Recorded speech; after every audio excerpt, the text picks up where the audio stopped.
Bos, motor lewat pas hujan deras. Yang depan laki-laki, yang belakang perempuan pakai jas hujan biru. Diam, gak gerak, kakinya nyeret aspal. Ada orang teriak, "Mas, itu bahaya." Tapi pengendaranya cuek terus aja jalan. Beberapa menit kemudian, perempuan itu ditemukan di pinggir jalan, tangan terikat, tubuh dingin, sudah meninggal. Belakangan polisi mengidentifikasi namanya Arifianti, 41 tahun. Apa yang terjadi dengan perempuan asal Jakarta Selatan itu? Kenapa jasadnya dibonceng keliling kota? Simak kisahnya di video ini sampai tuntas ya bos. Tapi sebelumnya bos, bantu Ogut dulu dengan klik like, subscribe, dan tanda lonceng terlebih dahulu biar bos nggak ketinggalan informasi menarik lainnya dari Prime Crime.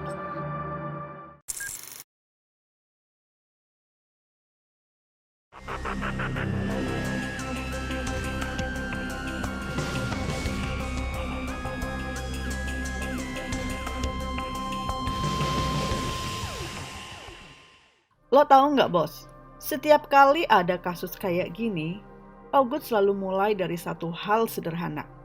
Siapa orang yang jadi korban?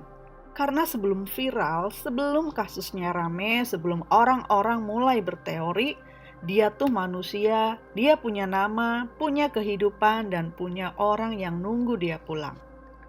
Nah, korban di kasus ini namanya Arifianti. Umurnya 41 tahun, asalnya dari Jakarta Selatan. Itu dikonfirmasi langsung sama pihak kepolisian melalui Kapolsek Gunung Putri, Kompol Aulia Robi.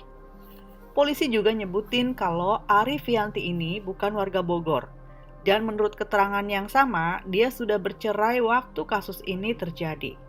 Jadi, dia hidup bukan dalam kondisi keluarga utuh lagi. Dan itu info yang disampaikan langsung ke media oleh polisi. Keluarganya baru tahu setelah polisi ngabarin. Mereka datang ke Rumah Sakit Polri Kramat Jati buat identifikasi jenazah. Kapolsek bilang keluarga udah lihat langsung jasadnya dan membenarkan kalau jasad itu adalah Afrianti.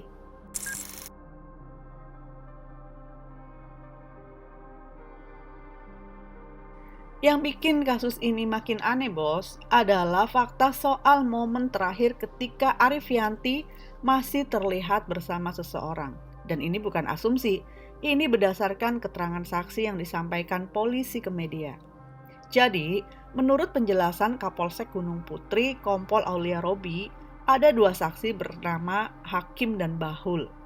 Mereka lagi naik motor di kawasan Desa Telajung Udik, Gunung Putri Bogor sekitar pukul 5 sore waktu Indonesia Barat. Hari Sabtu 6 Desember 2025. Itu kondisi lagi hujan deras. Di tengah situasi itu, mereka lihat sesuatu yang awalnya kelihatan biasa aja. Motor Honda Vario lewat, dinaikin dua orang, yang depan laki-laki pakai helm hitam, pakai jas hujan. Yang belakang perempuan juga pakai jas hujan warna biru. Saksi bilang posisi perempuan di belakang itu miring. Badannya bukan duduk tegak kayak orang biasa, tapi kayak nempel dan nunduk. Dan kaki kirinya terseret di aspal waktu motor itu jalan. Menurut saksi, mereka sempat mikir korban ini mungkin pingsan, sakit, atau mabok. Karena siapapun yang melek logika pada saat itu nggak akan langsung mikir, jangan-jangan ini mayat dibonceng keliling. Dan ada satu detil yang mungkin menguatkan kecurigaan setelah kejadian ini viral. Tangannya terikat tali. Itu disebutkan langsung oleh polisi dalam keterangannya ke media. Hakim, saksi yang melihat itu, bahkan sempat menegur si pengendara motor. Dia bilang posisi penumpangnya berbahaya.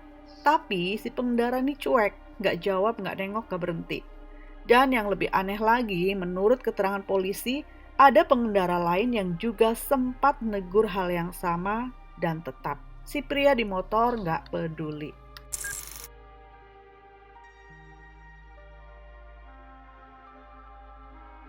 Yang bikin kejadian ini makin absurd bos, adalah satu momen kecil yang dilaporkan saksi. Si pengendara motor sempat berhenti di sebuah warung pinggir jalan. Ini bukan detail tambahan yang sepele. Ini disebut langsung melalui keterangan polisi ke media. Jadi, setelah saksi pertama lihat Arifianti dalam keadaan miring dan kaki nyeret ke aspal, motor itu nggak langsung hilang atau kabur ke jalan kecil. Enggak, dia malah berhenti sebentar. Menurut penjelasan Kapolsek Gunung Putri, Kompol Aulia Robi, saksi bilang kalau si laki-laki itu sempat turun di sebuah warung terus membetulkan posisi duduk penumpang wanita tersebut. Kayak lagi benerin barang bawaan di motor, bukan seseorang yang bernyawa. Kalau kita pakai logika normal, kalau lo bonceng orang yang tiba-tiba kolaps, lo pasti panik kan? Pastinya berhenti dan cek kondisinya. Atau minimal manggil orang di sekitar lah. Tapi di sini enggak, bos. Enggak ada interaksi verbal, enggak ada permintaan bantuan. Dia cuma rapihin posisi tubuh korban, terus lanjut jalan.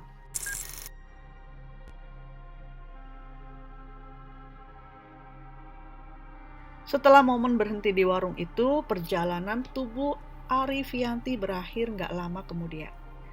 Dan titik akhirnya bukan rumah, bukan tempat aman, tapi pinggir jalan, tepatnya di desa Telajung Udik, Kecamatan Gunung Putri, Bogor. Yang pertama nemuin jenazah bukan polisi, bukan keluarga, tapi warga lokal. Hendra namanya. Waktu itu sekitar jam 17.30 waktu Indonesia Barat. Kondisinya masih hujan, warga masih pada lalu lalang, tapi suasana udah gelap dan licin. Hendra lagi naik motor bareng temannya mau ke pasar Gria Bukit Jaya. Ketika dia lihat sosok tubuh tergeletak di pinggir jalan di samping sebuah angkot warna biru yang diparkir.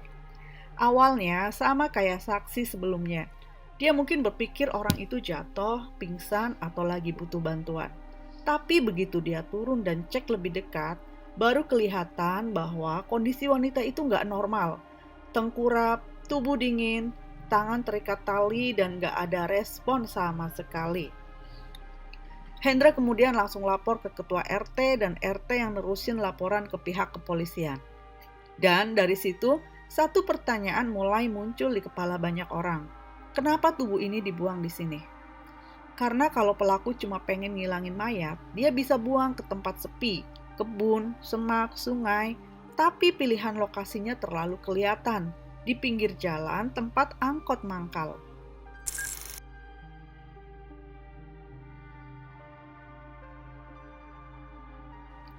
Setelah laporan masuk dari warga, polisi langsung turun ke lokasi, dan dari situ penyelidikan awal mulai dilakukan.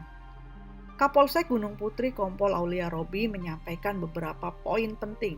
Yang pertama, ada luka di tubuh korban. Ada luka, dugaan kita ke arah pembunuhan tapi masih pendalaman, ujar Pak Kapolsek kepada media. Jadi, dari sisi penegak hukum, kasus ini tidak dianggap kecelakaan jatuh dari motor atau kematian alami.